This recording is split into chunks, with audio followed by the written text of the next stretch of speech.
কলকাতার হলুদ ট্যাক্সি শহরের ঐতিহ্য ও সংস্কৃতির এক অবিচ্ছেদ্য প্রতীক।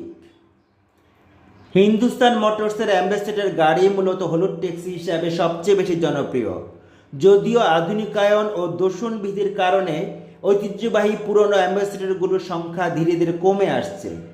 1909 সালে প্রথম মোটর চালিত ট্যাক্সি চালু হওয়ার পর 1962 সালে Calcutta taxi association Hindustan Ambassador গাড়িগুলোকে হলুদ রঙে রূপান্তর করে। মূলত সহজে চোখে পড়ার জন্যই গাড়িগুলোর রং হলুদ করা হয়। কলকাতায় 1909 সালে প্রথম মিটারযুক্ত ট্যাক্সি চালু করে ফরাসি কোম্পানি সেভিজা। চৌরঙ্গি রোড থেকে এই মিটারওয়ালা ট্যাক্সি সার্ভিস চালু হয়। তখন ভাড়া ছিল প্রতি মাইলে মাত্র 8 আনা। পরবর্তীতে 1960-এর দশকে ব্রিটিশ মরিস অক্সফোর্ড সিরিজের আদলে তৈরি হিন্দুস্তান অ্যাম্বাসেডর গাড়িগুলো ভারতের রাস্তায় রাজত্ব করতে শুরু করে। বর্তমানে আদালতের নির্দেশে 15 বছরের পুরনো গাড়িগুলো বাতিলের পথে থাকায় মারুতি সুজুকি ওয়াগন আর এবং আধুনিক সিএনজি চালিত গাড়িতে হলুদ রং করে ঐতিহ্যবাহী এই পরিষেবা চালু রাখা হচ্ছে।